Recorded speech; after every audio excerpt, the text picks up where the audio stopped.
Good morning, everyone. Today is the first day of the new year. It's 2021. We are entering into it, and things are still pretty tough. Just recently, we had a funeral of someone in church, and actually, we will be having two funerals within a week of each other, actually. Um, not anyone dying of COVID 19, however, of old age. But it's one thing that we have to be reminded of to be ready for what's going to be happening in the future.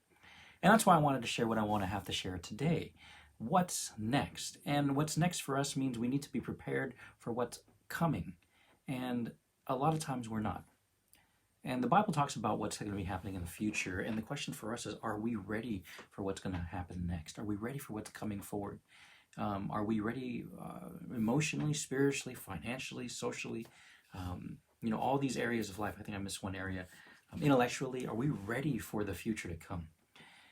And if not, why not? And if not, let's get ready. And so, as time goes by and as we read scripture and we see what we're going to be looking forward into the future, we may need to be a little bit more cautious about how we live our lives. So in Luke chapter 21, verse 5, this is what it says. Luke 21, verse 5. And this is just a New Year's one. Tomorrow we'll go into what I've planned out for the beginning of the year. Let's start together. This is what it says. Some of the disciples began talking about the majestic stonework of the temple and the memorial decorations on the wall. But Jesus said, "The time is coming when all these things will be completely demolished. Not one stone will be left on top of another." "Teacher," they asked, "when will this happen? What sign will show us that these things are about to take place?" He replied, "Don't let anyone mislead you.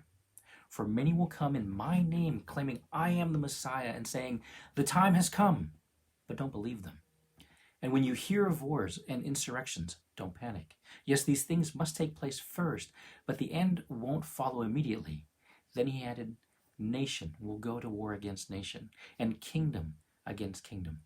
There will be great earthquakes, and there will be famines and plagues in many lands, and there will be terrifying things and great miraculous signs from heaven.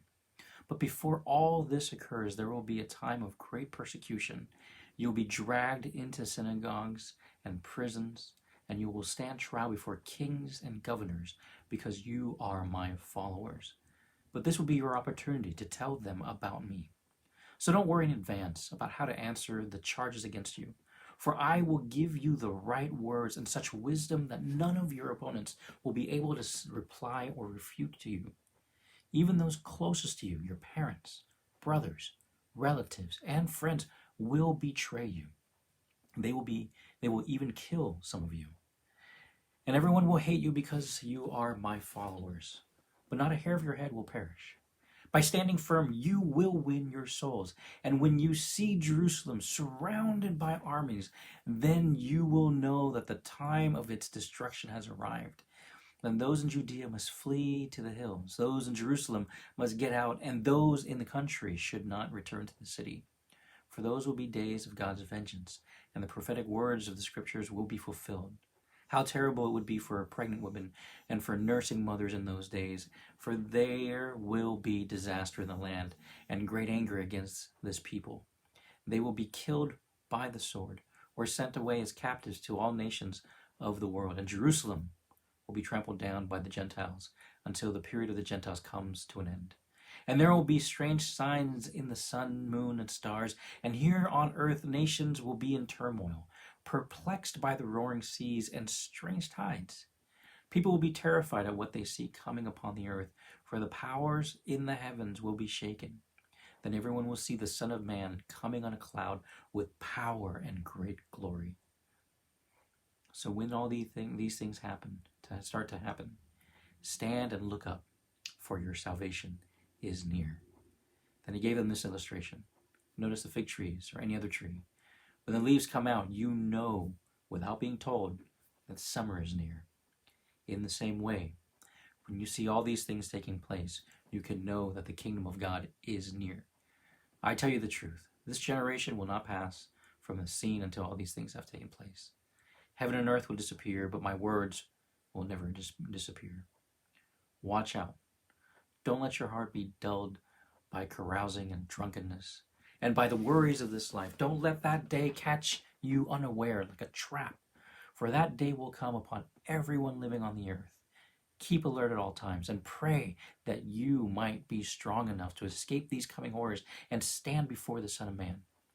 Every day Jesus went to the temple to teach, and every evening he returned to spend the night on the Mount of Olives. The crowd gathered at the temple early each morning to hear him.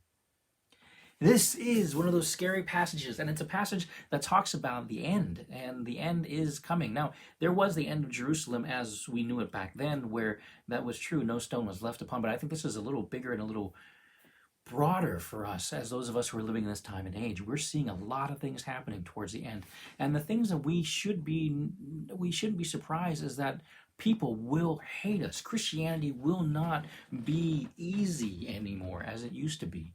As it stands right now, politically, we are charged up. We're taking sides. And it's interestingly enough, and I'm not political by any means in the sense that I lean to one side or another, but my observation is that as Christians rally against a certain political party, if the opposing political party wins, it will be more difficult for us who had alignments with the other political party, simply because we were the other or losing team, depending on how you see it.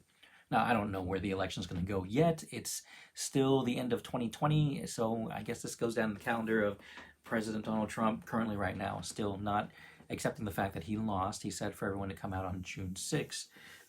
However, we have to continue on to live our lives, but not to align ourselves with any sort of political party, because what ends up happening is that it allows us to speed up the process of us to be hated, and it makes it more difficult for us to share our faith. So as we continue on, we will see that there will be more persecutions of Christians if we align ourselves from one side or another. And I think that's happening right now. People are looking at churches being shut down as a form of persecution. It may be the start of something. But for the sake of health, that's why we're closing everything down. Whether you agree or disagree, that's for another discussion. But I was talking to another church member right now, not too long ago. The fact of the matter that we have vaccine requirements now, that we have to have vaccines in order to go back to work, shows that we have to show proof of vaccination in order for us to return back to some sort of normalcy. They will have that on our phones. And what's to stop them to have that on our smartwatches? And what's to stop them to have another form of identification that's quicker and faster for the sake of the health of humanity? Something in Revelation. We'll see strange signs in the sun, moon, and stars. We just saw a star, I think it was Saturn and Jupiter, lining up. We see strange things happen in the seas. In other words, the rising of the seas. I mean, these are happening. Earthquakes, rumors of war, all these things are happening, and it will be difficult for us to be believers. We will be persecuted. We have to stand firm. And so really for us, it isn't about trying to convince someone else to come to faith. It's proclaiming faith to those who don't know. And whether or not they accept, it's up to them. But it's our job to do that responsibility. And I think I've been saying this over and over again. I don't know if it falls on deaf ears or not, but it is not easy, even for a pastor like me. If I'm supposed to be sharing my faith all the time, do I? No, I don't. Should I? Yeah, I should. But it's not easy, so I understand your struggle. But at the same time, we are in this tension of comfort versus responsibility. What are we supposed to do? How are we supposed to reconcile from here to here in this time period? I don't know. But somehow we have to figure this out.